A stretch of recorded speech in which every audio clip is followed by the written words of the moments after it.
Good evening, everyone, and welcome to tonight's Boys from the Baltic Star. It's Friday night, and when the three of us are all here together, we play Traveller, and that's what it is. What a treat. The streak continues, gentlemen. The streak continues. The remade streak of two. We're powering on. I think the streak's dying in about 2 weeks' time, if I'm correct. So we're going to enjoy the streak while it lasts. And any night playing Traveller is a night well spent. Even though, dear viewers, it sounds like Mongoose is selling out and are writing. They've sort of produced a Traveller for the D&D 5th edition, and it hurts my heart. But we're old school. We're playing it as the great Lord intended, with D6 all the way. And we love to play with you, our dear friends, sat at the table with us.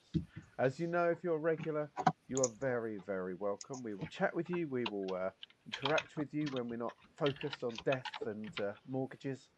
And we just want to have a nice old time, to be honest. We're not very professional, but we're friendly, I think, and we're chill. And we don't take ourselves too seriously at all. So, we're going to play for maybe about an hour and 45 this evening. There might be a little break in the middle for the very important toast. So hang around for as long or as short as you want. Click on the red sun to spend some Imperial credits, which you get for watching. It's free money. Well, it's not for you have to watch us, but you know. And also not money, really. Yeah, exactly. You can only spend it on what we choose. But there's a bewildering array, almost too many things, I would say. But the bright pink stuff will play a song. Expensive stuff will interact with the story more powerfully. You can make us hit someone with clonk. You can make Stefan steal something. You can make one of us talk about a topic for a minute in the middle of the game. You can celebrate Ewan's gloriousness, my guns, or Ben's resplendence. Name an NPC. Give us a boon, why not? And there's one special thing for 1 credit and 1 credit only is the I'll drink to that. So if you want to raise a glass with us as we experience a part of the adventure, then please hit that and we'll raise a glass of whatever we're drinking and join you in that. I think that's most of the stuff there, so it just falls to introductions. My name is Luke. Hello. I'm in the top right-hand corner. I'm in green tonight, which is very unlike me, but I haven't got out my work clothes today. I can wear what I want, really, but it's cold, so I've gone fleecy. I've gone fleecy today because some of those classrooms are bitterly cold. You've got to keep the kids awake or they'll fall asleep, I think. It wasn't me teaching, so I can say what I want. I was bringing joy to their lives. But yes, my name is Luke. I'm in the top right-hand corner. Hello, I play Soraya. That's what I play. She is second from right. There she is. Look at her in her little sleeveless top and her little body warmer. She used to be a scout. She has much scouting wisdom. Now she's a jack of all trades, a bit of a Han Solo character, but very awkward around people, a big lover of cheesy balls, and the best friend of Stefan. More on him later. I also play Kara. She's on the far left, both physically and politically. She is a hacker, a carouser, a trader, and an artist. And very good with her fists, believe it or not, but no one ever realises until it's too late. Speaking of someone else who's good with their fists, he is the man below me. He is the man from the mean streets of West Kent. He is my brother from another mother. He is the housewife's favourite, the Floofmeister General. He is the baddest man in town. It is Ewan. Good evening, Ewan. How are you? Hello, Luke. I'm doing very well, thanks. I'm doing very well. I've had a nice week. I had two revolutions. I decided that it was time to start watching the best Christmas trilogy ever made in the run up to Christmas, and I also found out that I can roll D10s instead of D6s for Traveller. So that's what I'm doing tonight. You said that, and Ben literally. He jumped across the screen. He left. He was so despondent that he ran away. You discovered what now? I'm just going to use D10s. I decided 1 to 6, and that's a D6, and then 7 to 10, I'll just re-roll it. I don't know what to think. Oh my Seems like it works perfectly fine. I have questions. No, it's all right. I'm joking. I do have weird D12 shaped D6s as usual, but they have twice the amount of numbers on them. Yes. Yeah, but Don't that's worry. just the same thing twice. Yes, yeah, exactly. No panic needs to be had. I was worried for the sanity of the man. Yeah. Boy, that was a shock. We saw you jump. You see, it's Yeah. because he can't make it work in his head. It's not logical enough for him because you see, dear friends, he is the smartest, most logical man in any room. He lives his entire life in the Twin Peaks dream sequence. He's terrified of D10s. And they can be often found being carried around Faversham on a sedan chair atop the shoulders of 6 heavily oiled Eastern European topless gentlemen, with nary a D10 in sight. He is the Queen of Faversham, of course. It is Ben. Good evening, Ben. How are you? I'm well, thank you. Yes, very well, and much looking forward to some more chill and relaxed gameplay. Very much so. And things have just got better because Jacko's turned up, and I said welcome wrong. Welcome, Jacko. And Spez is in as well. Look, the posse is gathering just in time. It's always that Ben intro. It draws them to the crowd, draws them all in. You're like Khaleesi's milkshakes. You are Yes, obviously. you are the channel's milkshake. And Oliver's as well. See, everyone. Ben's in, and everyone's here. Thank you so much, everyone, for joining us. Ben, if you were a milkshake, what flavour would you be? Strawberry. Why? That's a quick choice. It was very sure of it. All other milkshakes are inferior, and I'm not. Very true. Hard to argue with.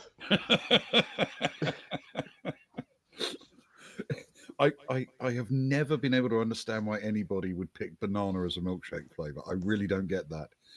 Vanilla, strawberry, chocolate, sure, those make sense to me, but banana, really? Oh, I don't know. Strawberry's my favourite, but I put banana after that.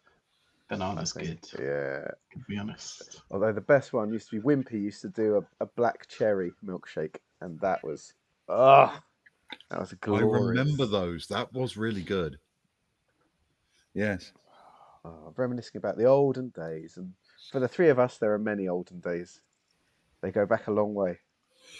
Yes, between us, we've got centuries of olden days.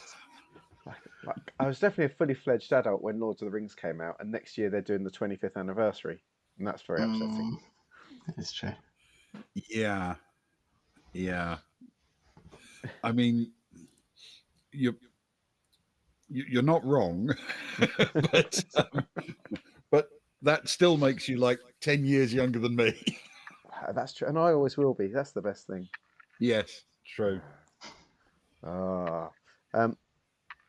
There are, of course, other old characters in our game. In fact, one of them just had a 50th birthday, which is very exciting, and I believe, at least for a short while longer, it still is Ben. Well, close enough. So why don't you lead us into the dying hours of Agnar Ranson's 50th birthday extravaganza?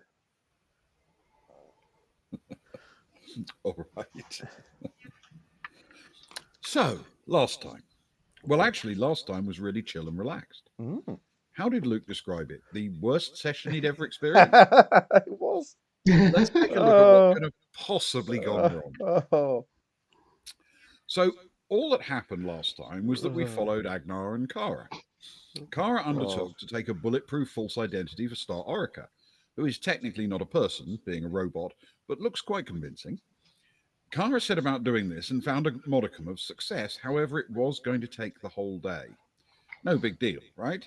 That can't possibly be what Luke was talking about. Meanwhile, Agnar took over hosting duties to welcome a couple of strangers to the ship.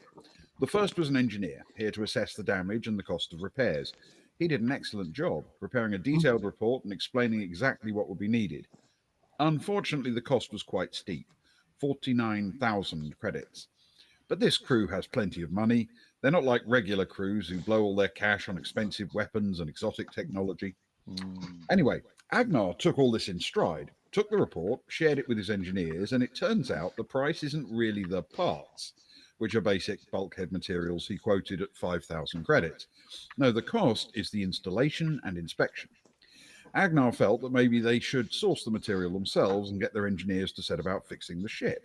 Agnar, after all, now has some civil engineering skills, exactly the sort of thing needed for cutting, welding, shaping, and forging signatures on certificates. After the engineer, Agnar had a much easier task, selling the cargo. A ton of pharmaceuticals and a load of Cadmos. Well, the buyer, Miss Droller, decided she was willing to pay 110,000 credits for the medicines and a further 9,000 for the Cadmos. Cadmos is a refined industrial sugar, useful but not really all that valuable in small quantities. Agnar pulled on his best negotiating sash and managed to negotiate her up from 119,000 credits to 120,000 credits, something that I assume must have thrilled the entire crew. So, with Soraya and Stefan returning to the ship in the company of Shrita for the night to enjoy some dinner, meet the crew, and get ready for the morning, well, that was pretty much the entire story. Oh, right. Just for some mise en scène, at 0800, the crew will be able to collect those expensive weapons and exotic technologies I mentioned outside the Morven Lights. And mustn't forget, at 0900, they're expected at West 29 for collection by their new employers, who have some safe, legal, and community-spirited work for them. Good vibes, wall to wall. And that is where we resume the story.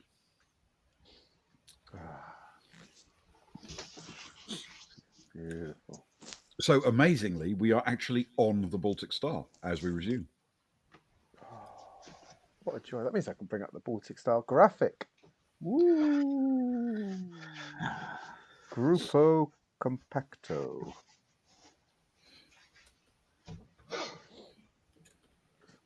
There we go, lovely. Soraya will bound out of the airlock and encourage Shrita to up into the lift. Okay, yes, she'll happily follow.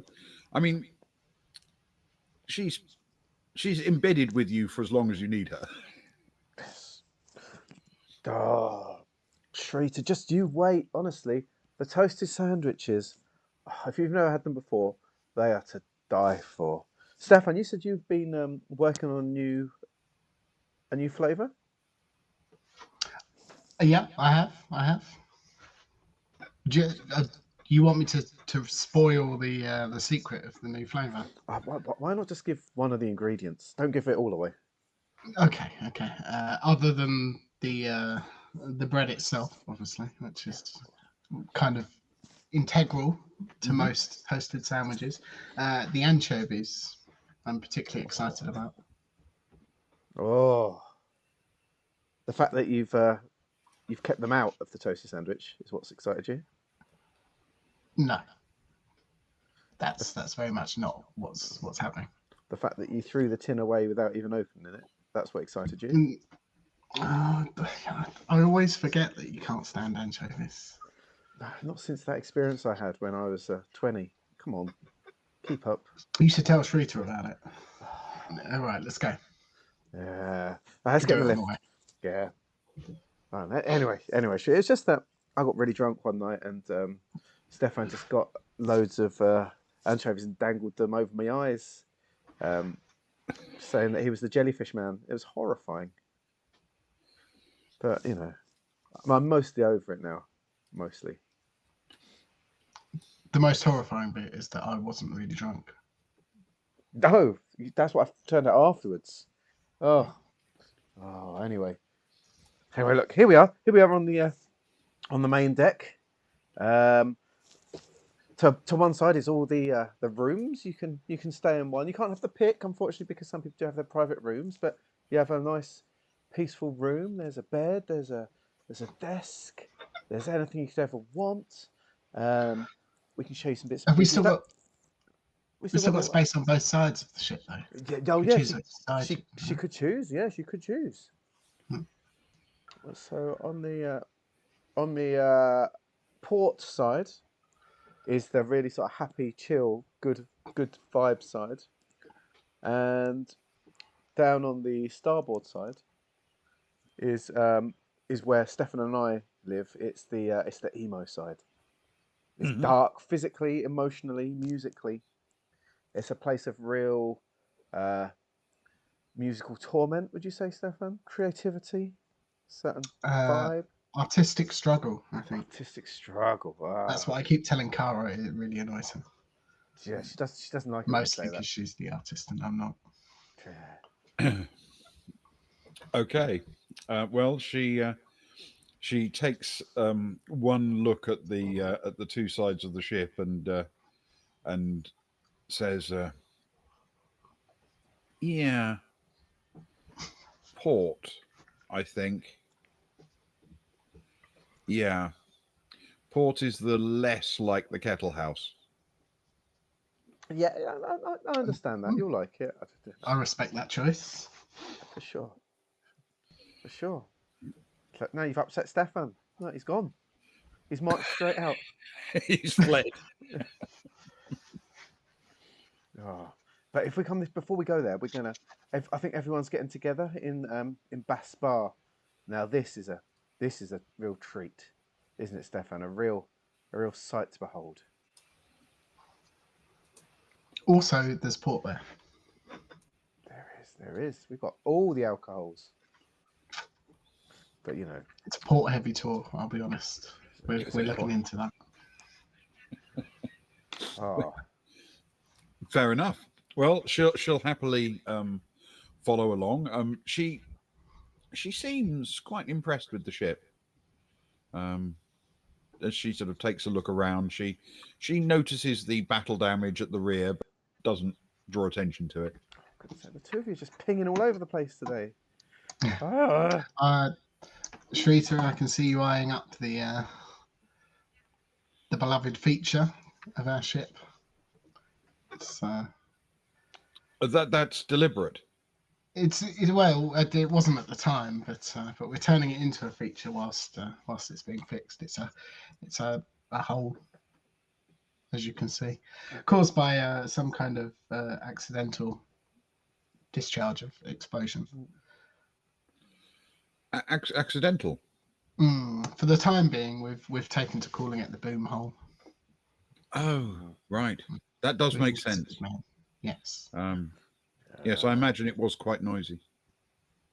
I was I there? I can't remember. Ish, I think.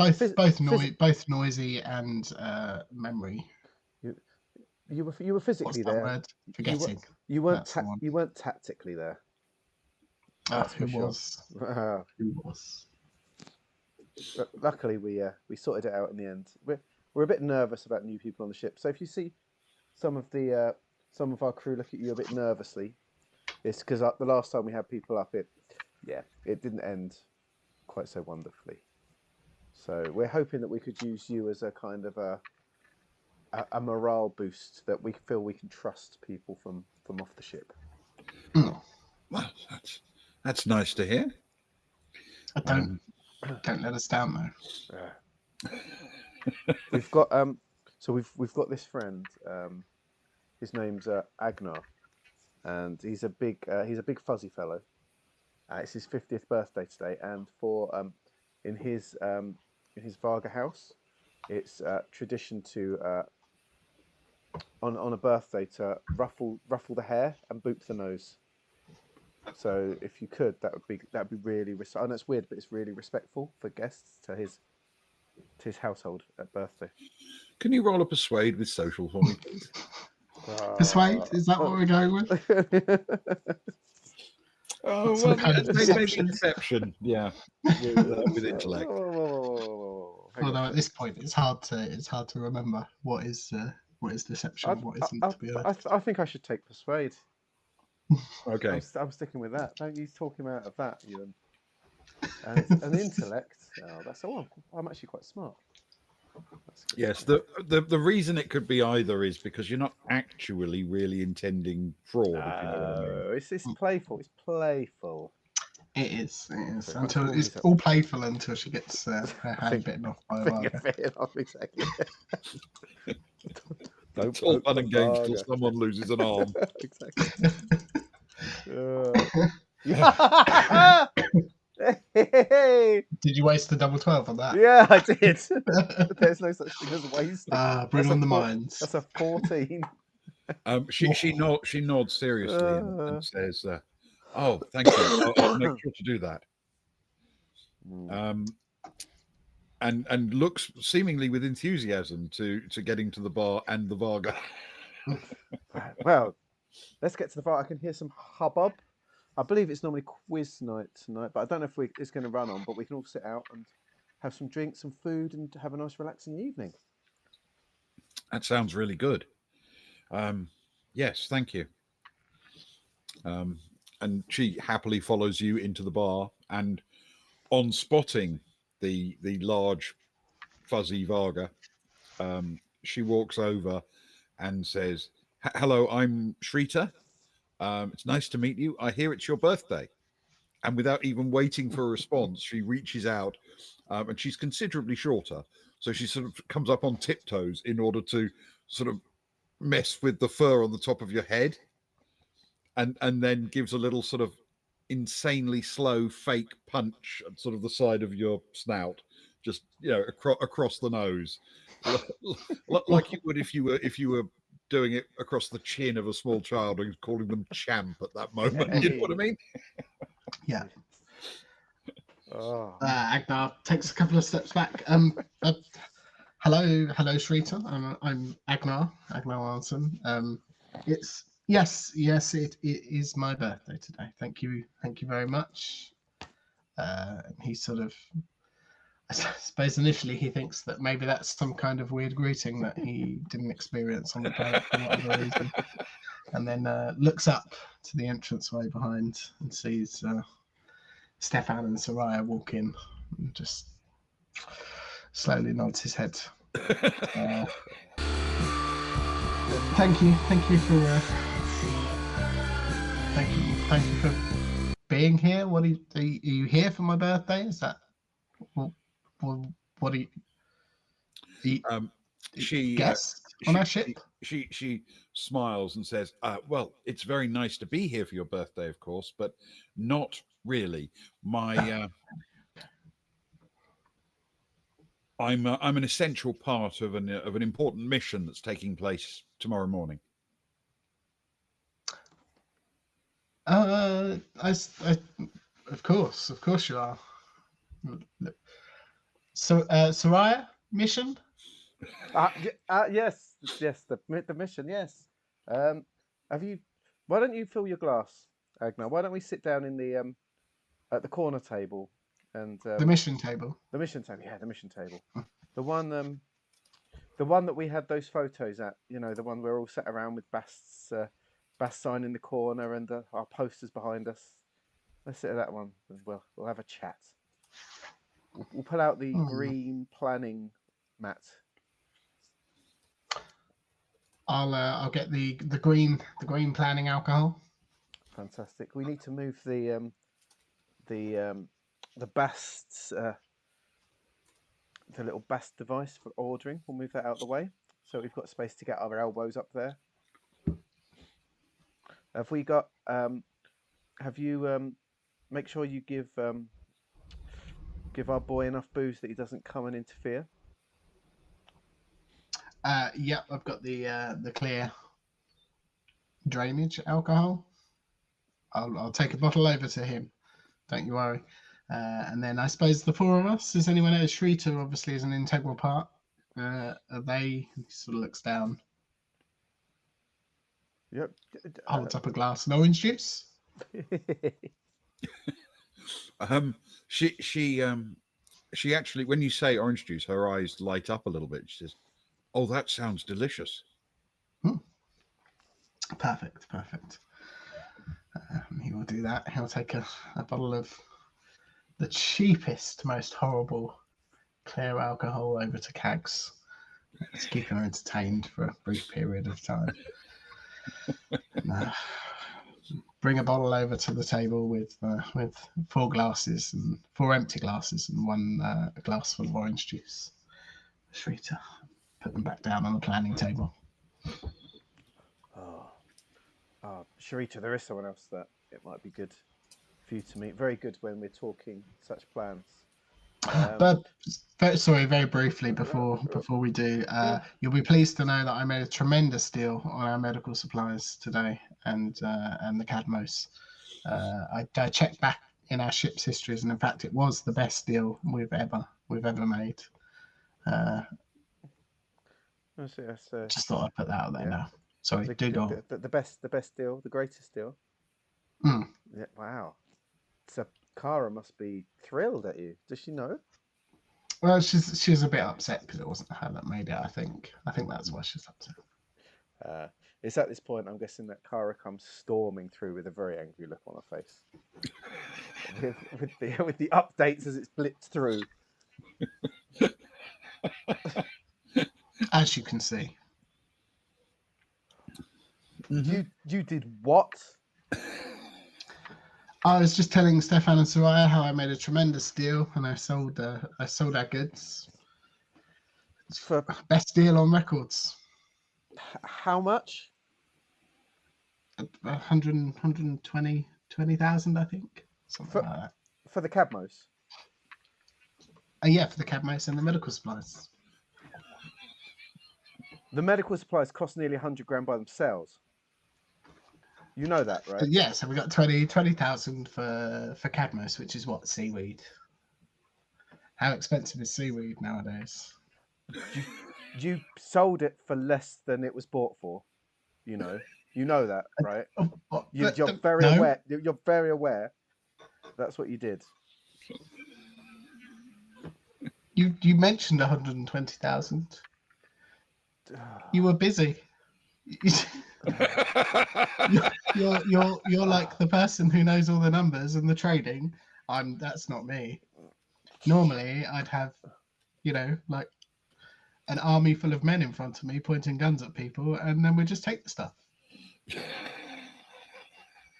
God, the Cadmos. The Cadmos cost 19,000, and you sold it for 9. Granted, those numbers don't paint a good picture. However, the medical supplies cost 100. The message I got to the ship's account from that dealer woman asked me to thank my lovely grandfather for dealing with her. You realise that, right? If she called you kindly. Ironically, I think it's you that started to push my age up into the grandfather bracket, isn't it? The grandfather bracket? And we do get a bit forgetful from time to time, us older people. Yes. We're not known for our vigour in business dealings. Look, I'm sorry. I was put in a really awkward situation. It's not my forte. I know. You were busy. I threw myself into it with gusto. Yeah, that helps. She certainly said that. She said you nearly put your hip out. That's not true. That's either slander or lies. She wrote it and said it. It's both. And it's even worse. Look, maybe we can make some more money on that. To be fair, I did hear from the engineers as I walked past that you had worked out a way to fix everything cheaper with the holes. Yes. That's true, because that is a skill in which I am adequate. And there are a few. I think the lesson we should take away from this is people who are good at things do those things, and other people who aren't good at those things don't do those things. Well, sadly, I I've spent pretty much the whole day trying to get our dear friend Star the paperwork she needs. It took a long time, but it's looking which good. is a very important task. And again, you are the only person who could do that. Maybe it's our fault for only having one person who can do two very important things on one planet. And to be fair, you did do well with the fixing, and you did very well when we had the leader of the last planet around, and you sort of kept everything under control while the woman was running around firing everything off. Kept it very calm. That you definitely have those skills. I'm very sorry on your birthday. I shouldn't be so mean to you. Thanks. It's appreciated. I can understand why you are upset, and I apologise for not getting more money. That's okay. It does mean, however, and she pulls out something from behind her back, I have had to buy the cheaper incontinence nappies for you.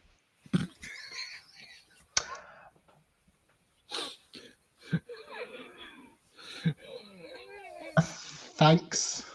He takes them and maybe I'll hold on, and he'll stand up and he'll just go over to Cags's table with the alcohol, and he'll just put these here. And Cags, just in case anything spills, these are quite absorbent. So I hear. Cags glances down at them and he looks up again immediately and says, "This is a princely gift. Thank you." I am a princely man. You're very welcome. And he'll put it back over and say, "Well, we can't waste any more money today, so I thought we might as well use them for something."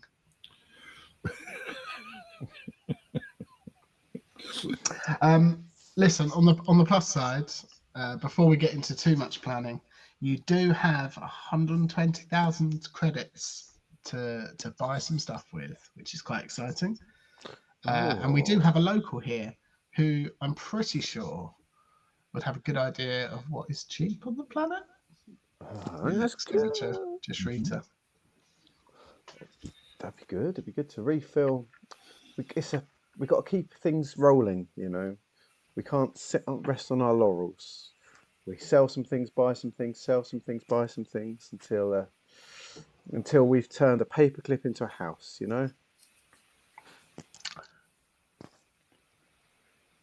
Agnar does the quick maths in his head. I'm pretty sure you couldn't turn one paperclip into a house.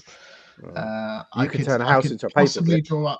I could draw up plans on how to do it the other way around, or maybe best estimates at this point, I would say 1.5 million would get you a small house.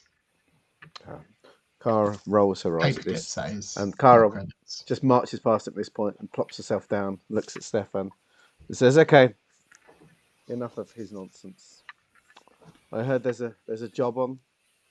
She turns around. "Zoe, you come and join us." Zoe glances up and walks over, and on the way, because Cags is halfway through sipping his drink, she just reaches out and flicks the bottom of his glass so a bit of it splashes into his face as she goes past, and then ignores him and comes over to join the table. Oh, it just felt wrong, guys, to plan something and not have Zoe here. No, that makes sense. Agnar, go get another glass. And Stefan will turn to Cara and the rest of them and say, "Yeah, we found work. Paying work. It's quite exciting. There's a mine. Would you believe it?" Okay. It's a small mining operation. It's having a little bit of trouble. Trouble down in their mines. Trouble with locals. Is that a thing, Soraya? Yeah, I think they said some of their workers are refusing to They're go worried. down there. They're worried about going down. Yeah, they're scared to go down. Apparently, the words got out that there's something horrible down there. Yeah. I did wonder where Cags went last night. That would be a really easy. That would be a really easy win if it was him. It's quite exciting. But the good news is, guys, there is money on the table. It's not huge amounts, but it's helpful for me especially because I may have spent quite a lot of money on a new toy. She flicks through her phone and she loads up an image of the type of weapon, and she takes a device and sort of slides it over to Zoe. I may have bought one of these. And Zoe takes a look at it, and then gives a sort of bit of a smile, and then she looks back up as she hands the device back, and she says, "So, what is it we think is down this mine?"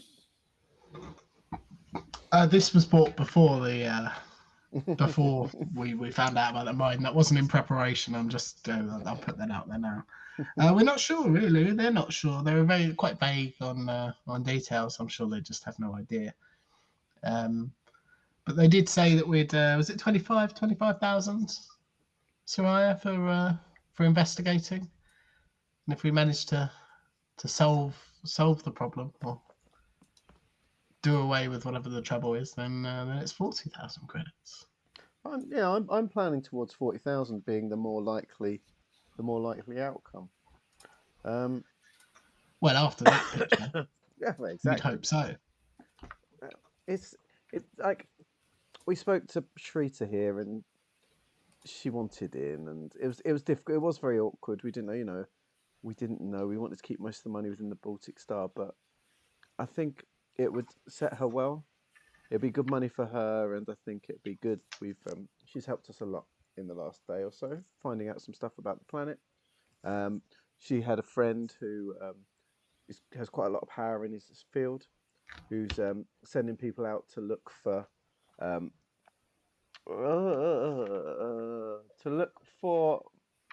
Marilia, the woman who's trying to be the new Polina, and so it's really helped us out in that part. And if we say the four of us and you and Shrita, that's over 6,500 each for a couple of hours work. It seems all right to me.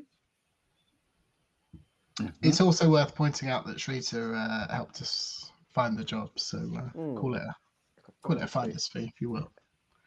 We won't expect too much tactical support, shall we say, necessarily.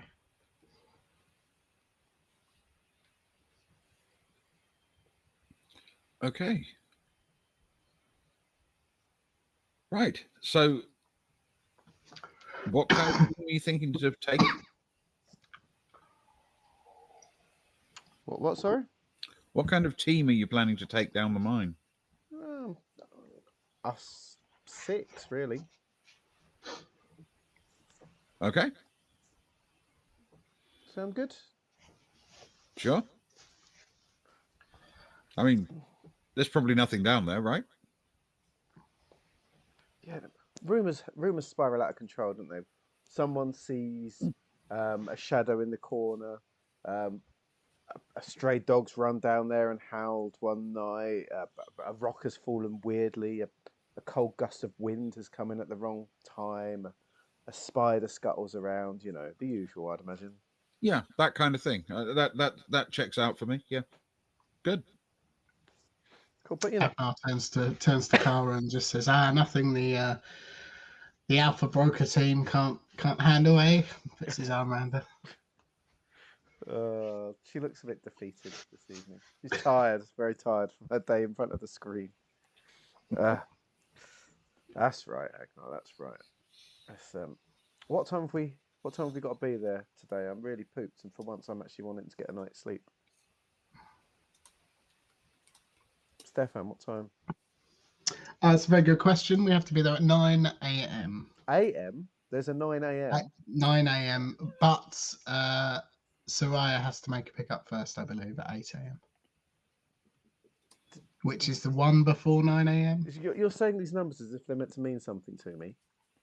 0800 0900.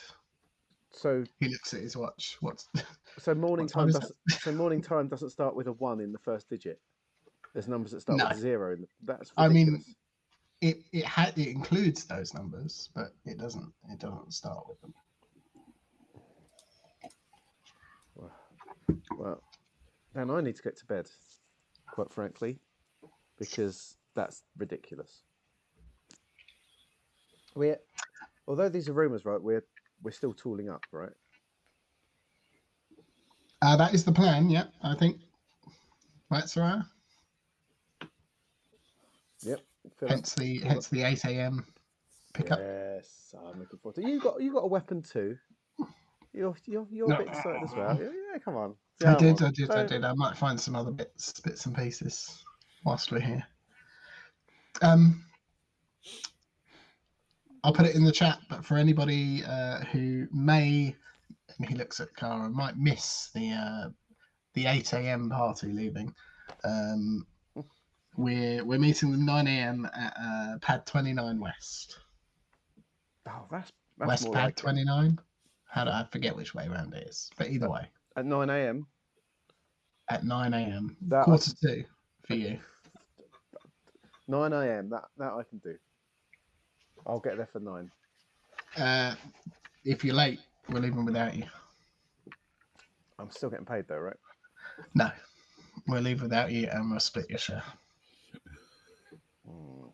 We'll use it to buy some Cadmo. So here there's an influx on the planet.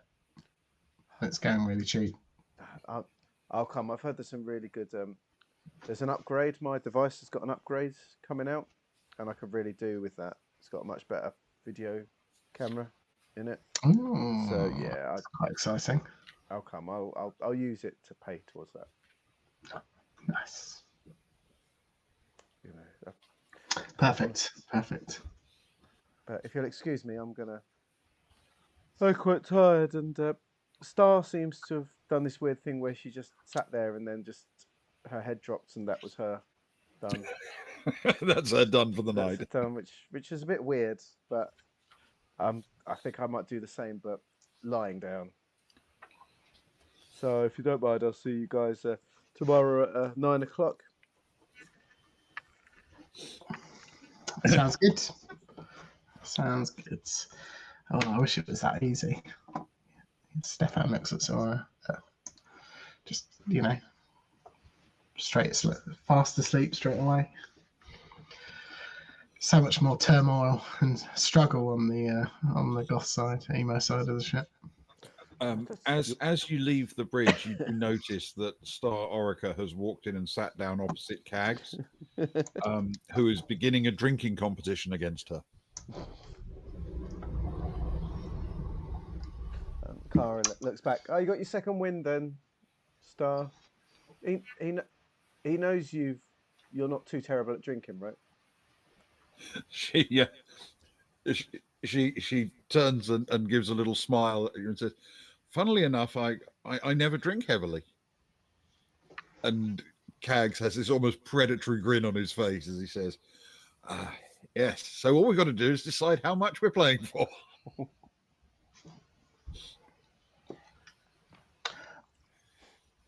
Stefan looks to Soraya and just says, I'm no expert on these things, of course. Cara is the tech wizard, so I'm not sure which way around this is going to go. But have you ever seen a human try to play a computer at chess? I think now that we've finished our meeting, I might. Why don't we pull up chairs and watch? Can you give me 10 minutes? Can you hold them off for 10 minutes? Do something to distract them for 10 minutes. I just want to make sure that I've got everything that I want for tomorrow out in my room, just in case it turns into a bit more than just watching and we're late getting up. Makes sense. Just want to make sure all my equipment's laid out, ready to go, and I can just grab it and run. Of course. I won't be long. Stefan gets up to leave. Soraya's heading over to the bar to Rose. And she's saying, Cagsy, wait. If you're going to do this properly, you should lie on your stomach. Stefan's told me about this amazing new toasted sandwich. Cag says, a new toasted sandwich? This I must try. Soraya slides a slip of paper towards Rose. Fill him up so that he can last for longer. And she sort of grabs herself a drink and settles herself in for the evening. Okay. Well, you have plenty of time to, get yourself settled, go and check your equipment, make sure that you have plenty of time for the evening. And as part of that time, you do indeed get to watch a quite peculiar drinking game. The two of them race each other in terms of drinks, and it's pretty quick. I mean, Cags is a very skilled drinker, and Star Orica, it turns out, is also remarkably adept. It's almost as if she has a limitless tolerance for alcohol. She doesn't seem to slur her words. There's no shaking in her fingers. And after a few rounds, Cag starts to narrow his eyes a little bit, like he thinks he's being played. And so he makes the suggestion to change to a different beverage, and yells out for Rose to bring them some wine. And she does. And they each open a fresh bottle of wine and just start working their way through it, one each. And at a certain point during the drinking, Star stops and puts her bottle down, and she looks Cags in the eye and says, "I'm full. I need to go to the loo." And Cags, completely expressionless, just slides those those incontinence shorts across towards her, and says, "Not until you finish the bottle." And only Cags. and she says, "I can't." So he triumphantly drains the rest of the bottle, plumps it down empty, and accepts the 3 credits that they wagered. Oh, he is the hero we deserve. He definitely is the one you deserve, yes.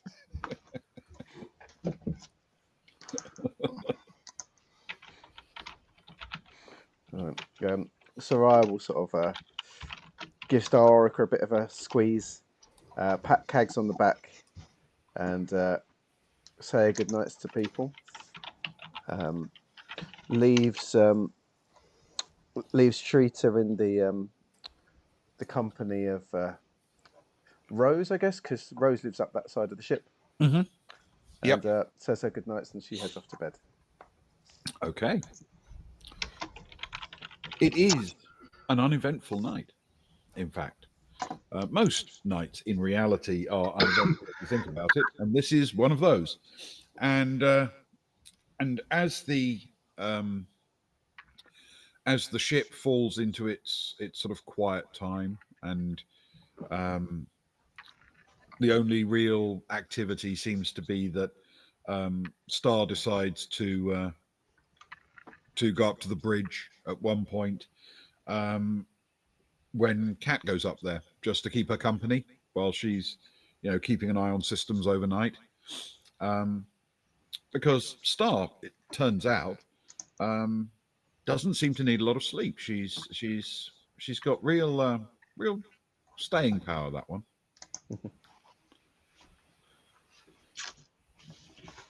And as night falls, we will take our break. Perfect. Wonderful. Thank you. So we can pick up in the morning. Perfect cozy time to sleep.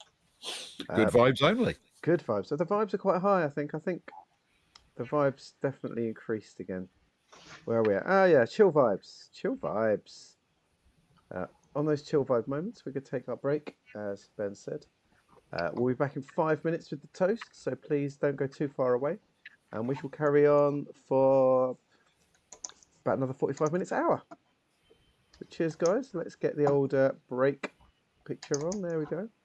Let's get the break music on.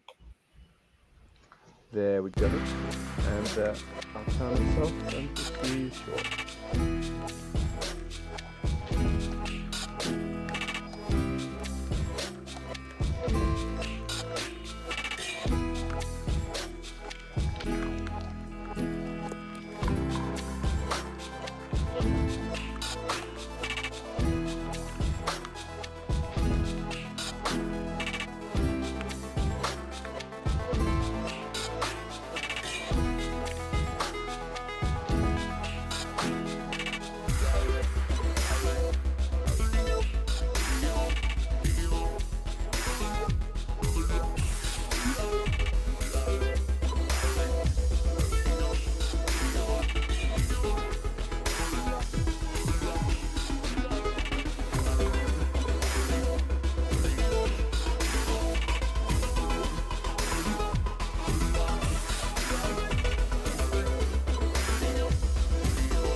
Exactly.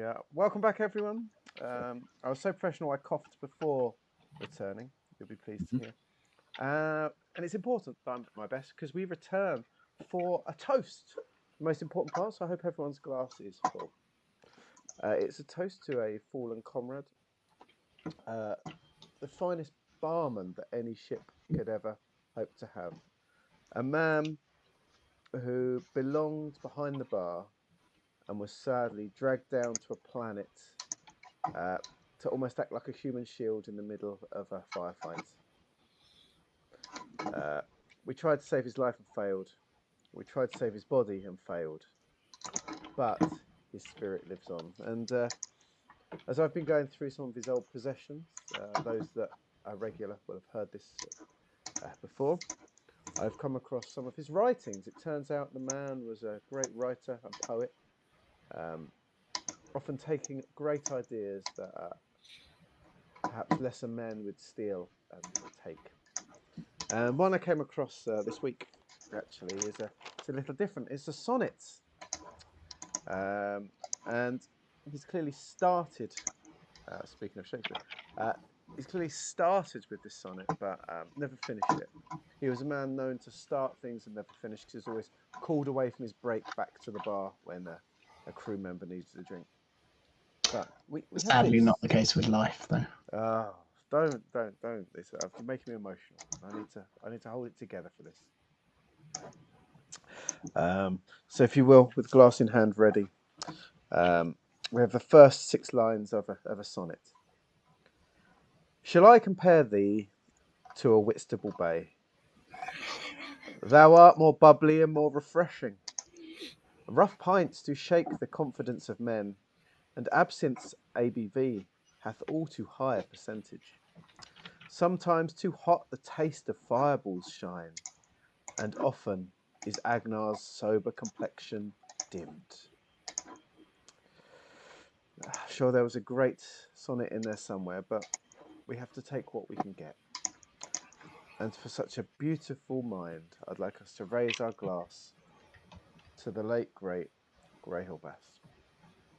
Greyhill Bass. To the late, Greyhill Bass.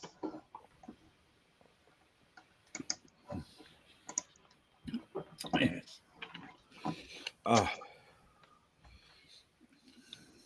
Yes. That was a beautiful piece of Greyhill's work. He was a very talented man in many ways. Many ways. I think my favourite so far, to be honest. Mine too. Yes, I think There's so. a lot of talented work come from our dear Greyhill.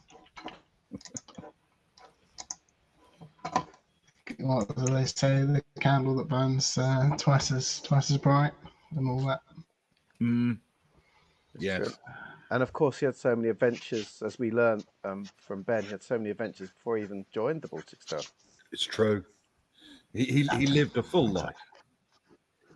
He did. And if we could only imagine what he might have achieved had he not, signed on to a crew with no medical skills. Oh, Ben. Good vibes, remember? Good vibes only. Good vibes only. Yeah. So, it is. Imagine all the. It is no longer Agnar's 50th birthday. As Cara went to bed, she was already planning his 60th. Not that it technically ever was, but Indeed. Luckily, he knows his audience. Yes, indeed. Not sure it is. So, the parties begin to assemble. First question: who is heading out to the Morven Lights? Soraya woke up like it was Christmas morning. She was up and dressed at about 5:30. All her best armor on. A couple of weapons, but making sure there's a nice big space for her new pride and joy. She was knocking on Stefan's door at 6 o'clock, so he has no choice. Not knocking. Not knocking at your door. Yeah, Stefan's definitely going to go along. You have to remember, remind me of the level of things that we are allowed to take on this planet, Ben. This planet is very relaxed. So essentially, no major weapons of mass destruction and really high-end energy weapons like plasma guns, for example, should be kept tucked away out of sight. Yes, indeed. And in which case, Stefan's going to go quite low key, I suppose. He'll take the flamethrower and the knuckle blasters. Low key. Yeah. And obviously the built-in laser pistol, but he'll leave everything else to free up a hand for the new shiny freeze gun. Yep, excellent. That he's going to get. Soraya's really going to skin it out, because if I'm carrying that, if I'm going to be realistic, she's got a Gauss pistol with her, and that's it really. If I'm going to be honest with myself. Mm-hmm. And a couple of grenades here and there, of course. Okay. As Shrita joins you, you catch her subtly checking the small of her back for her little pocket pistol. Did you enjoy your room, Shrita? It was nice. Yes. I was surprised on board a ship I didn't have to share with someone. This thing with the Baltic Star, there's space for everyone to have their own room. We gave you a new linen. Everything we could to make your night a comfortable one. It was excellent, thank you. You're welcome. Good. You didn't hear Stefan's music at 1 o'clock in the morning, did you? Like the rest of us? Is that what that was? Not personally my music, but I was playing it. Yeah. I thought it was the sound of another hole being torn in the ship. Many do.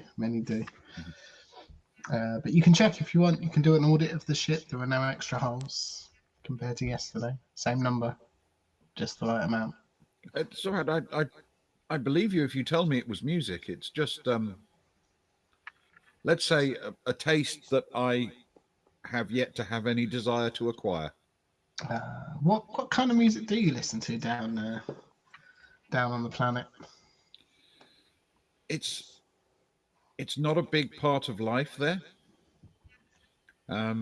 but there are people who play various songs for entertainment purposes in the evenings, I guess. I don't really know that it has any particular style. It's just whatever people play. Okay. Well, maybe we can investigate that once we've successfully cleared the minds out of whatever's keeping people working out on them. What do you reckon, Soraya? Celebratory night out, maybe? Not a bad idea. Let's if we can clear this out, I think we could have a really nice evening tonight. We'll make it a good one. If it's a successful day, this will be our big night. How about that? Let's do it. Maurice and Maurice. You to someone who plays a bit, at least. I know someone who does.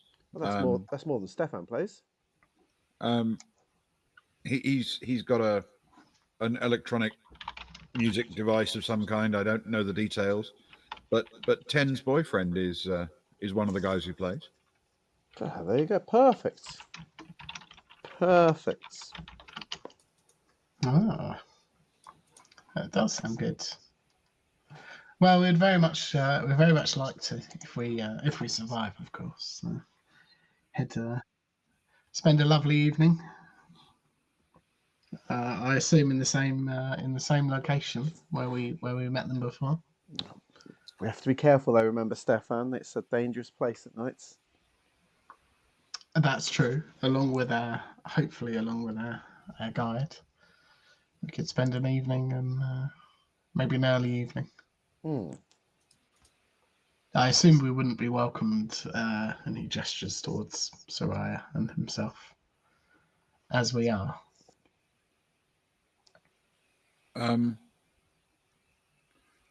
Why wouldn't you be? Well, it kind of look like we're... Oh, no, okay, don't worry, that's fine. Is you need to take off your It's my assumption. your black robes and your white face paint and black lipstick. So often. What are you talking about? I spent ages doing my hair. I know you did. It's like every little bit is perfectly gelled up into its own spikes, droopy spikes. I know, and annoyingly, it's still too short to get that full on. You know. Yeah. No, you know what I'm going for. I know exactly what you're going for. Well, Shrita quickly checks to make sure you have your patches on your outfits. I assume you both do? Yeah, absolutely. We stay honest and true. Yeah.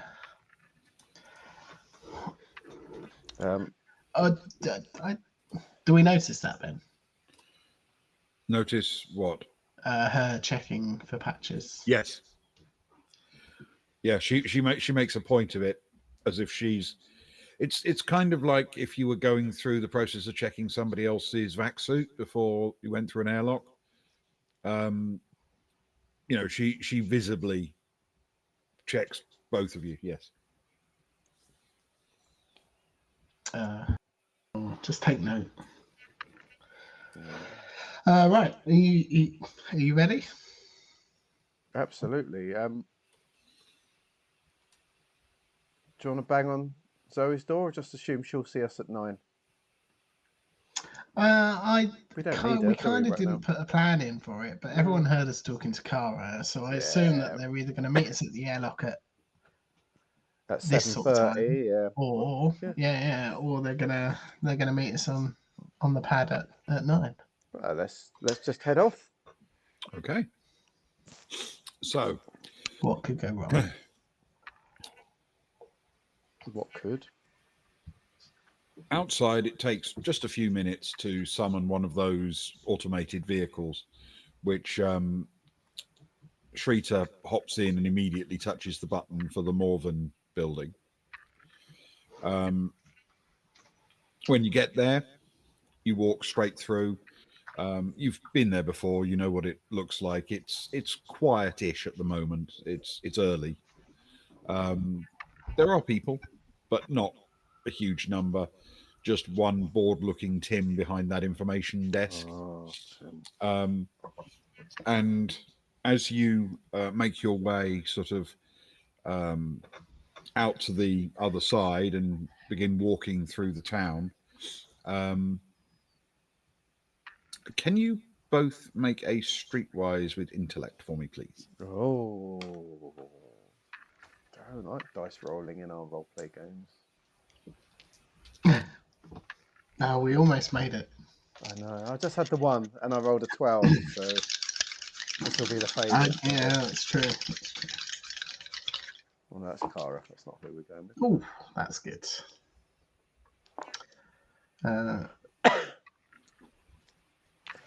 It's a 7, but I've got a +2, so that's a 9 for me. Okay.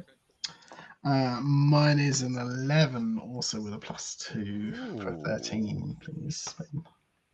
All right.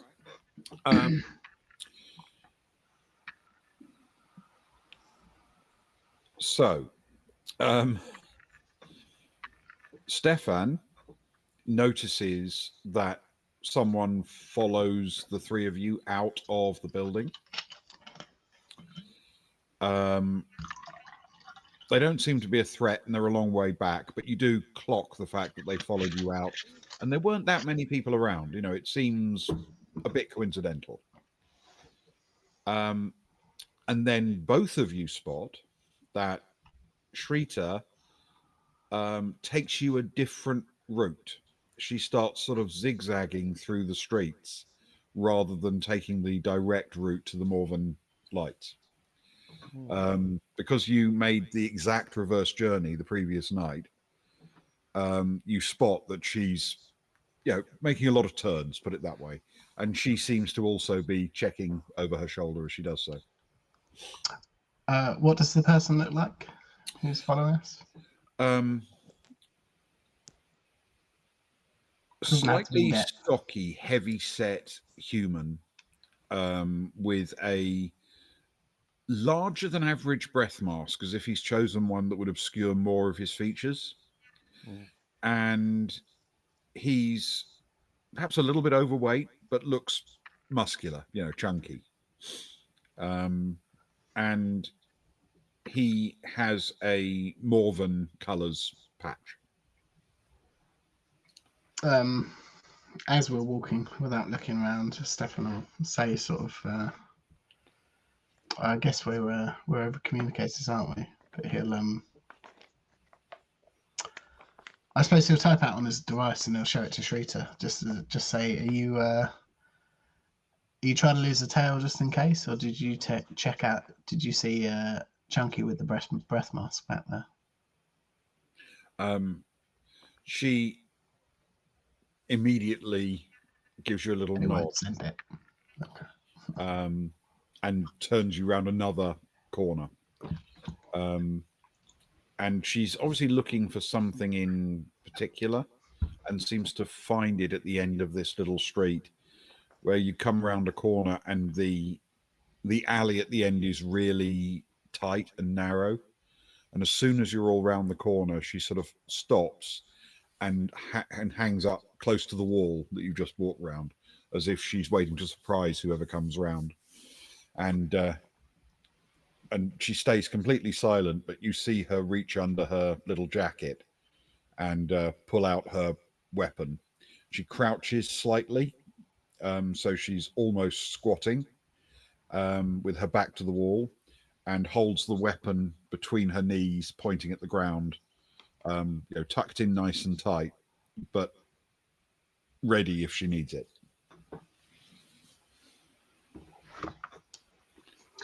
Stefan will follow suit, and he'll I suppose sorry, excuse me, bad timing. He'll cough a little bit. No, he won't. Because that would be bad. Roll a stealth. Oh no. He'll clench his fists and rub his knuckle blasters together. Cool. Not too hard. No. by the outer phalange bits, not the knuckles. Yeah. Soraya will crouch, get her ready her Gauss pistol. Okay.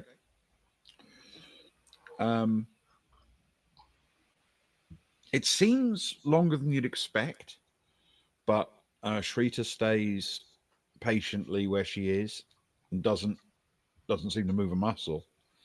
And eventually you hear a couple of footsteps, and then the guy comes round the corner. And as he comes around the corner, he sort of stops suddenly because he's surprised that you're waiting for him. And with a fairly smooth and pretty practiced kind of movement, Shrita stands up right in front of him. And as she does, she presses the barrel of her weapon underneath his chin and just holds it there. And there's a sort of long pause while he kind of takes in the situation. And then she doesn't ask a question. She says, "You're following us." And the guy doesn't say anything. He just blinks a couple of times looking at the three of you.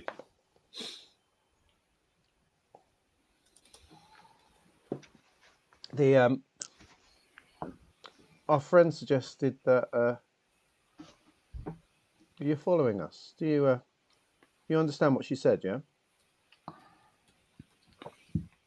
He seems slightly afraid to nod, but he lets out a slightly croaky yes.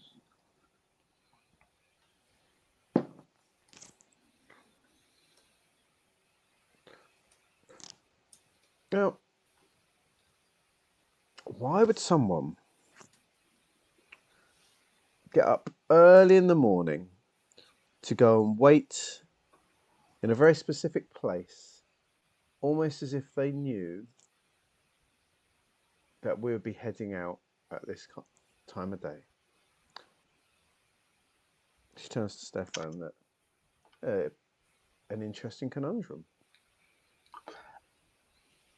And surely, if they knew that we were going to be heading out at this sort of time of day, that they'd know or assume that we would be. And he'll gesture towards the flamethrower and hold up his knuckle blasters, suitably well equipped. Strange that someone would choose to follow such a group of people at this hour of the morning. Look, Stefan, he's clear. Look at the guy. He doesn't look smart enough that he's doing it off his own back. He looks like he's following orders from someone. Are you following orders, my friend? Can you roll a persuade, please, with intellect and a boon? Ooh. We can certainly appreciate somebody who's following orders. Yeah, well, indeed. You can't blame them for it. Yeah, persuade intellect. I need that. Oh, they're good. They're good. There's a 6 and a 5 involved in that. So that is a 13. Apologies. Oh, that's 2 really good rolls tonight. Okay. He kind of nervously, I say kind of nervously, he's clearly quite nervous, quite scared. What he does is very slowly brings one of his hands across to where his patch is on his chest, and he pulls it away. He's trying not to move suddenly or do anything alarming, and he pulls it off his chest, and underneath he has a blue and white patch, the one representing Furfay. Well, thanks. I was just about to look at my notes. Now, that's interesting. Shrita, I'm sure people here told us that wearing the wrong patch is an incredibly illegal and dangerous thing to do. It is. That you could be, I don't know, what was the punishment for such a crime?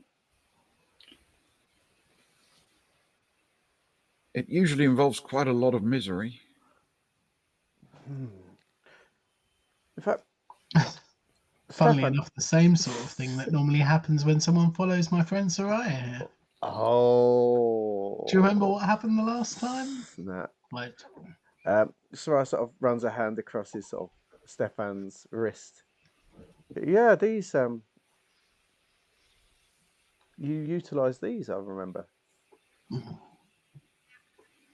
First and only time, I want to say. No one forgets the first time. No. He says, maybe you could put the guns away? And Shrita says, why? and he sort of swallows a bit heavily, and he says, some of us think it's worth the risk. Sometimes. Maybe if you told us what makes it worth the risk, we'd be more persuaded to put the guns away. Maybe. There are people disappearing on this planet. Lots of them.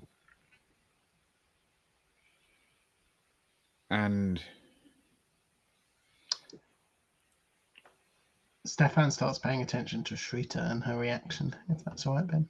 yes, absolutely. In fact, can you roll a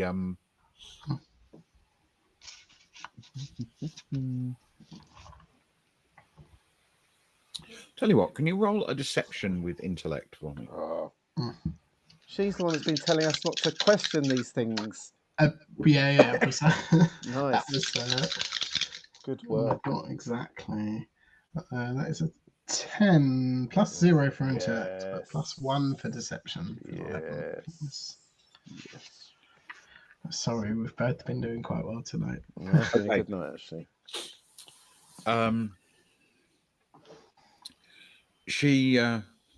She seems to go very, very tense. It's if you were judging, you'd say she's on the verge of doing something very violent as he keeps talking. And he says, the people are going missing. Very few of them are from Morven. A lot are from Furfay. Ooh. A lot are from the Sinti as well. So when I hear tell that there's a possible lead as to what's happening to them, well, sometimes risks are worth taking.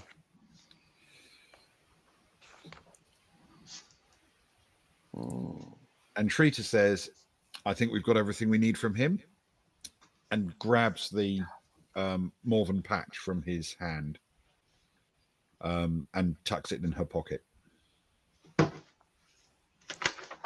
Wait.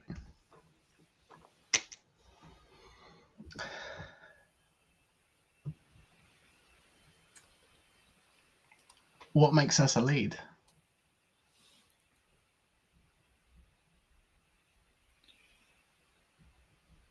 He starts to say something, and you've been paying attention, and you rolled very nicely. You see that what Shrita actually does is to just press the weapon slightly more firmly into his jaw, and he shuts up.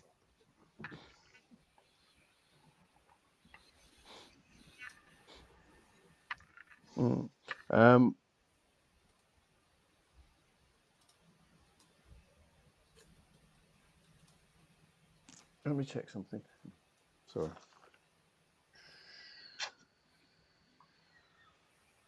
Seems like anything that you know that would make us a lead, we would know. Stefan tries to play a little bit dumb about the pressure of the gun and the fact that it's probably not them. Maybe. He seems to be struggling with the problem that you're asking him to say things that he might well be willing to share, but it's pretty clear to him that Shrita does not want him to share it, and she's the one with the gun pressed under his chin. While Stefan has sort of taken the front foot forwards, Soraya, if possible, would like to half turn and with one of the many ship's sharpies that are always left around everywhere, she would like to scrawl her device number on any scrap of paper she might have in her pocket, please. Yes, absolutely. And then when that's done, she'd like to barge past them and sort of get big up in his face. And I know I'm not going to get this for free. She's gonna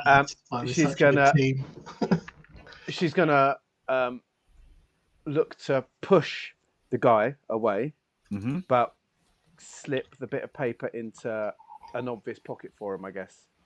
It says, "We're not interested in what you're selling. Now get out of here." Okay. I'm going to make that a deception check with Dex, please. Well done, Stefan. I appreciate that, man. You bought me that. You bought me that time. The teamwork.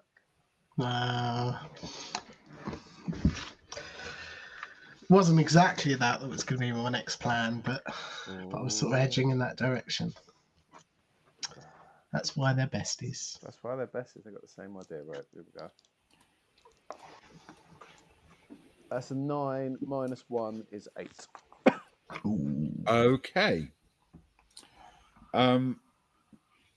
You can't be sure that you weren't noticed, but you didn't see any reaction from Shrita. and the guy takes sort of half a pace backwards, and when he isn't shot or followed, he turns and practically sprints around the corner to disappear. Stefan chuckles. He's a bit more sprightly than I thought it was going to be. And looks down at Shrita. wouldn't you say? Well, as long as he's scared off, she seems much more relaxed now, and she carefully puts her weapon away.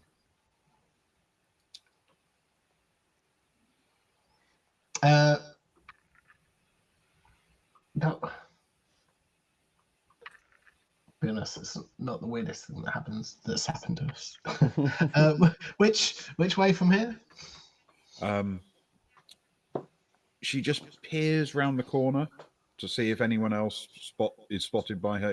She can see anyone else who might have been following, and doesn't seem to react to anyone. So she just sets off, effectively back out of the corner you just turned round, and then continuing on the direction that you were walking before you turned round this last corner. And she says quite brightly, "Just a few minutes." Oh, perfect.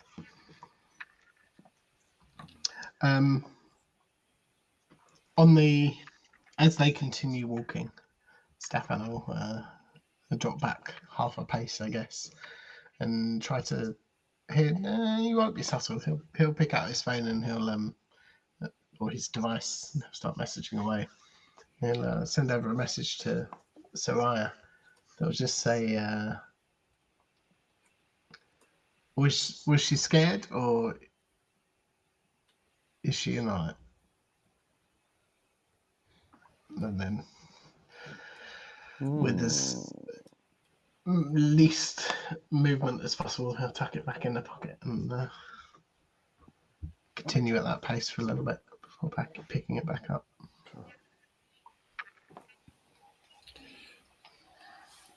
It's just a moment or two later that the Morven Lights comes into view. If it had a vaguely seedy kind of vibe during the nighttime, in the early morning it looks like an absolute dump. No, and you're approaching it from essentially that car park side. Oh no, the worst side. It's dusty and dirty, and it doesn't look very well maintained. And as you can imagine, because it's this time of the morning, the back is, there are big skips and dumpsters full of trash and things like that out the back. It's just a pretty bleak, miserable looking place with no obvious reason for anyone to be there for any kind of fun or its usual entertainment. Nightclubs in industrial estates look awful in the mornings. Yep. And this one does too. Checks out. So it's my university days you're talking about there. Yeah, I mean, I think we're all familiar with places like this, if not literally this one. And sitting on the back of a vehicle, you do indeed find your vendor, Sergeant Krill, who is, cheerfully smiling as he sees you approach. Morning, Sergeant. Morning. Stefan will salute. We ready to do some business? We certainly are. I've been looking forward to seeing my new baby all night. He pulls open the back of the vehicle. There are two boxes there. One is clearly designed for a weapon. It's a custom built box, if you know what I mean. The kind of thing that something comes packaged in. The other is a much more generic box that you would just buy to store stuff and roll around in. With a little bit of a flourish, he pops open both. The designed one contains a very immaculate looking PGMP, nestled in some protective packaging, and the other one contains your other purchases. The freeze gun is in its own little box, but it's not a protective case. It's a sort of the kind of basic box made of a sort of fibrous plastic material that you would use just so you could stack them neatly on shelves, if you know what I mean. So they're a nice regular size. This is packaging to be discarded once you take the thing out, whereas the PGMP's case is something that you would expect to keep and use when you weren't carrying the weapon. Beauty. So in essence, one comes in its own case, the other comes in a glorified cardboard box. And then in the bottom of that same sort of generic container are the grenades as well. Oh yeah, our EMPs, our magazines, all the stuff we need. Lovely. Stefan also, may I just say that was a fine flourish to open the cases. I don't want you to think that it went unnoticed. We very much appreciate the salesmanship, even though the sale has been completed. You're very welcome. So, let's do this. And he, unless you want to examine them immediately, he'll close the lids again. That's fine. So, 180,000, I believe. That's what we agreed. Soraya readies 110,000 from her device, and as she puts one hand on the box, I guess she blips it over to him. He smiles and steps aside so you can collect your case. And Soraya looks a bit longingly at Stefan and the pain that's no doubt in his eyes for the 70,000 that he owes. Stefan will maintain eye contact with Soraya the whole time. A single individual tear runs down his cheek as he holds out and blips over without breaking eye contact. Soraya gives the little love heart with her two hands. A pleasure doing business with you. And he'll unless Soraya, you'd like the box for the explosives. I'm just going to take mine to go, if that's okay. The explosives are fine. I got my vac suit on. I got my armored suit on, so I've got pockets and things and this and that. Yep. No, pop it into his. I assume it could fit in the same holster sort of situation that he put his laser pistol in. Yes, it's a pistol size weapon. And he will pop it in there. Try and give it a little spin before he does, just to get a feel for it. Wow. I believe that's everything. Is that everything? Soraya? I'm feeling complete. That must be said. Wonderful. I'm feeling very complete. He smiles and says, "An absolute pleasure doing business with you." And then as he glances across at Trita, he takes out from the side of his vehicle a small, slim little box and says, "And for the introduction, a finder's fee." And he hands it to Shrita. And she takes it and gives him a nice smile and says, "Thank you," and tucks it away in her pocket. You kept that very quiet. Don't get me wrong, we appreciate it. I believe we brought up the finder's fee for the job. We believe in doing the job and getting paid for it, even if that job is presenting opportunities to others. Shrita doesn't have any look of shame in her eyes, and she says, "This was the first I heard of it." Well, Well, in that case, thank you again, and we'll turn to the sergeant. Very much appreciated. Excellent. Well, as I always tell my customers, use those weapons in good health and for a long time, and never at me. Soraya smiles. She hoists the box up. It's heavier than anything she's wielded before. Mm. And she staggers off slightly until she sort of gets a better grip of it.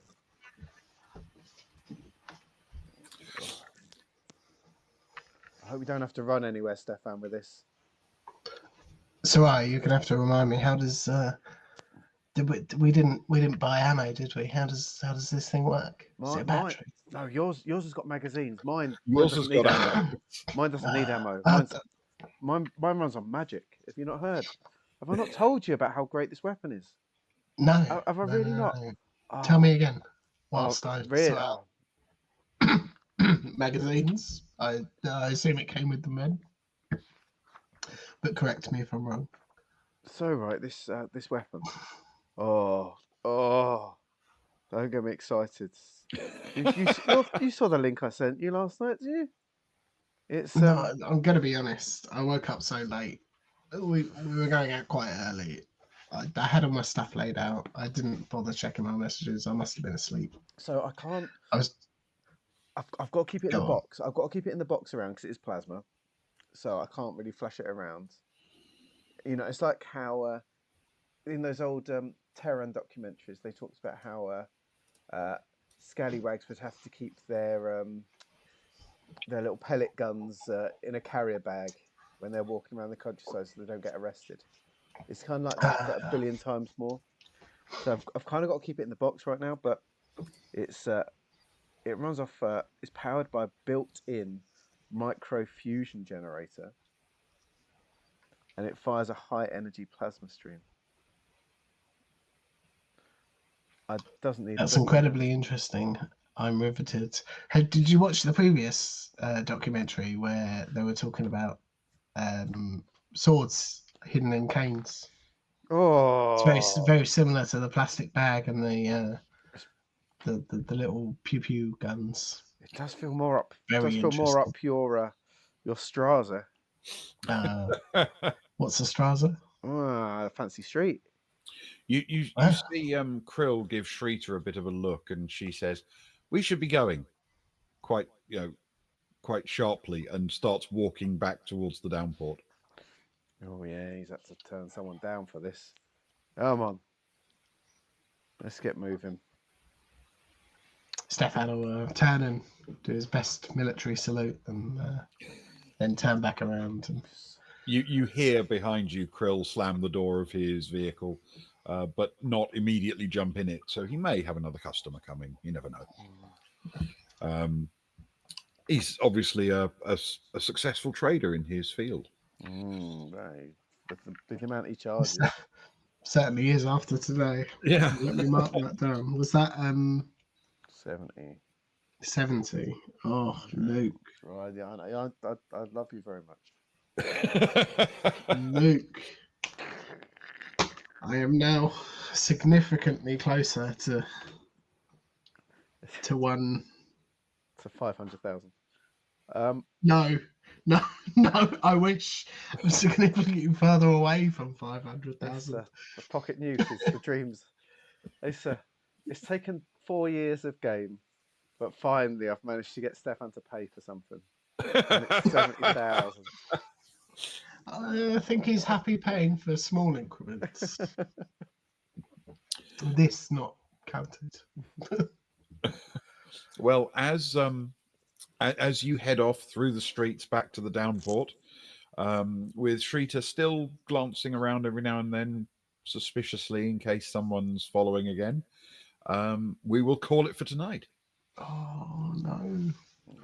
I could have continued for hours, Ben. I know I said something completely different at the beginning, but that was very enthralling. I now want to know more about Shrita. Do you remember our old 7-hour sessions back in the day offline? Oh. Good. Maybe one. I'll tell you what. For 2026, if the stars align, we should rock out like a 6-hour stream. Go That old sounds school. like a brilliant idea. Just as a special traveller night. Yeah. Do a special one. Yeah. Why not? That would be fun. It's been a long time since we've done anything like that, so that'd be good. Yeah. What is it? Syzygy? Is that planets aligning? Yeah. That's planets aligning. Yes, but it's close enough to stars. Oh yes, you can definitely use it. What are we, a sci-fi stream? Yeah, and I mean, it's just figurative language, isn't it? You're allowed to do that. Yeah, I think so. If everything aligns properly, that sounds like a beautiful idea. I like it. Oh, sorry. Speaking of such magical things, Rose's cat has appeared. Oh, that is a magical thing. All right. Okay. 1 second. Meanwhile, on the Baltic Star, Cat Aralesti led Rose's cat, Caboodle, into the crew lounge. Technically, Caboodle wasn't self-propelled, being carried by Zoe, but Zoe is less important to this and every other story. Zoe was also carrying a tiny breath mask, one suited to a kitten, but one the kitten had decided was not going to be fixed to her head. Zoe's attempts to overcome this resistance, while heroic, had ended in failure. The Zodani frowned at Aralesti. So you told me it was easy to put a breath mask on a kitten? Go ahead. I'm watching. Violet nodded. I assume you're someone who finds constructive criticism helpful and welcome, rather than a source of unhappiness? Finding this out was a critical step because Zoe was, by general agreement, not to be angered. Zoe gently stroked the cat. Just get on with it. Aralesti smiled. So here's what you did wrong. Caboodle believed you were playing a game, and she likes games. Zoe frowned. If she thought it was a game, then she misunderstood the rules. Aralesti laughed at that. From where I was, the cat was winning. Maybe she knows the rules and you don't. May I? She held out her hand for the breath mask. Zoe handed it over and watched as the teenager opened a small container she found in a locker and with a finger smeared a thick blob of something on the inside of the transparent front of the mask. She then squatted down and put the mask on the deck. Cat, please. Zoe placed the kitten on the deck and immediately the little animal ran over to see what Aralesti was doing. In a moment, Caboodle had planted her face in the mask and was making tiny sounds of happiness. Cat then, gently, closed the straps around the back of the kitten's head, seemingly without the animal even noticing. Zoe folded her arms. Very impressive. I doubted you. I shouldn't have. So, said the pilot, can I join you for your excursion? Zoe nodded, expressionless. Of course. Just one thing, though. She held out a small leash for the pilot to attach to Caboodle. At the exact same moment, the kitten had finished cleaning the inside of the mask and sat up, startled to discover that the mask came with her. She began rolling around and rubbing it against furniture to see if it could be dislodged, then started running in random patterns for some reason. Aralesti took the leash and turned her attention to the kitten, wondering how to get her to slow down now she was occupied with the new sensation of the mask. You know, you could have given me this leash before she finished licking the fish paste off the mask. Zoe nodded. True. I chose not to. Caboodle enjoys games. Aralesti was still watching the cat as she ran around the lounge. Will you help me corner, Caboodle? Zoe smiled at her. Glad to. As the two closed in together, the kitten crouched and let out a low purr. Game on. Wonderful. Oh, those guys. I feel bad trying to drag Zoe off to actual action now. All the things that they're going to miss. I know. Kitty's first steps on a planet. Before we go, Ben, I'd like a question, if that's possible. So, until this point, all our weapons is like a 3D, a 4D, right? So you roll 4 dice, 3 dice. The PGMP is 1DD. Yes. Please explain to me and the viewers what a 1DD means. What a DD One is. DD is D6 times 10. Yes. Yes. So yes, essentially, it hits pretty hard, especially if you were to roll, say, a 6. Mm. That is quite big swings, is what I would imagine, but also very exciting. It is very exciting. I'm very excited now. What makes me even more excited is January. I don't know if anyone's here for the first time from January. On January, we are running our Winter of Love. Ewan, you're very good at this. You were very good last week telling everyone what it was all about. Why don't you do it again? I was very good. I was brilliant last You week were- about you were brilliant. telling people what it's all about. It's a series of games that we're going to be running, mostly on Saturdays, sometimes on Fridays. These games will be strict one-shots, 2-hour time limit only. Mm-hmm. As soon as the game begins, we will throw our participants into the game session, start the 2-hour timer, which will count down on stream. And if the game's not over before 2 hours, that's it. We finish the stream, we cut off, no outro, no thank yous. Sorry. And as such, we make a one shot, which is sometimes the only way that the Baltic Star manages to make a one shot, if truth be told. What is interesting, though, is that these are all ideas that we've come up with. So the three of us have 2 each. I believe I'm correct in saying. Yes. Well, we can say 2 what they games are each, now. which We can say what they are. oh, can we? Yeah, I do it. can't because I don't have the list in front of me. Oh. But Luke will tell you after this Oh. which games are being played. The three of us have You can guess. 2 games each, which we've come up with randomly, the rules and the setting and the everything else that gets involved. What are the games, Luke? They're just a nice mixture. They're just a nice mixture. It's quite eclectic. I like it. Yeah. I'm excited.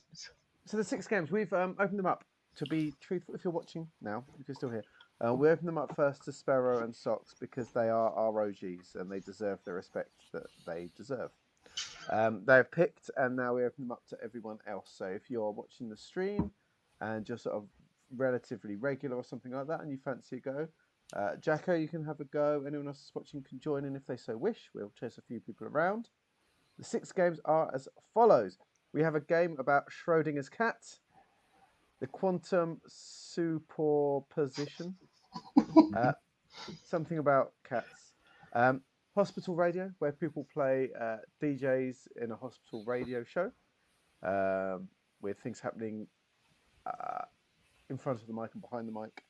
There is the Intergalactic Planetary Lost and Found, which sounds like another version of Hitchhiker's Guide to the Galaxy, quite frankly. Like if there was another book.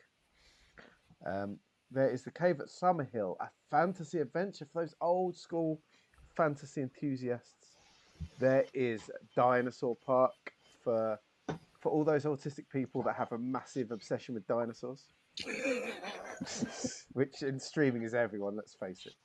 And then there's Happy Land, How to Get Fired in One Day, where the players will play as crew members at a fun fair that wear those big inflatable suits trying to get fired. So that's 6 very different adventures, 2 each from us, and we're going to run them through in January. Ben, you're excited for this, aren't you? I am. I always enjoyed the ones we did last time. I thought it was nice to have a mixture of some relatively rules light stuff, because we do generally pick our sort of our lighter rule sets, shall we say, for them, because we need to be able to generate characters and turn them around quickly. But then they're just little vignettes, aren't they? Yes, that's a very good way of describing them, I think. A chance to have fun and push the concepts of roleplay and streaming in the direction we like to push it, really. Yes, because the one thing we definitely have as a track record is sharp, quick, fast turnaround games that run to time. Sure. That is our reputation. Is this what we're known for? Hence the rules for this one, I believe. So we're sort of going. We're meeting people halfway with the. So we'll it's not definitely so do it. much the way we like to play; it's the way we wish we played. Yeah, that's probably more accurate. I can't remember if you've signed up to one of mine, Sparrow. You might have done. Yeah, let me have a check. Let's not give it away. Sparrow. 1, 3. No, Sparrow, you haven't joined up. You haven't signed up to one of mine. It's fine. So I don't get a chance to yell at you as a GM, but I might get to yell at you as a player. Oliver, of course, you're very welcome to join as well. I don't know if you're on our Discord, but we're going to post them on our Discord soon. Have you got the link, Ewan, to the Discord to share? I have popped it. If anybody's also not interested in joining on Discord, I'm sure they can message Boys from Baltic Star on Twitch. That's the place that we are. It seems a very logical place for things to come up. So feel free to drop a message there. Luke will pick it up, I'm sure. But yeah, so this week I will put them up on the Discord otherwise as well. So if you are there, it's open season on the Discord. But until then, tomorrow we are Ewanless, I believe. These are flouncing around. Unbelievable. I know, sorry. Also, welcome Oliver to the Discord. Oliver's joined. Good man. Yeah. We'll get you in, Oliver. Right, you're good at this sort of stuff. You should join us for one of the games. Make sure you're paying attention when it goes up. We're going to put them up. They are fun to do. They really are very quick. They seem insanely quick when you're playing them. And there's no investment really because it's a one and done. So yeah, which was a lot of the promise, I think, wasn't it? Yeah. Investment free. Yeah. But yeah, so no Ewan tomorrow. Ben and I are doing something. We're in discussion about what we're doing. It might be a Truth Foragers. It might be a one shot. We're in discussion.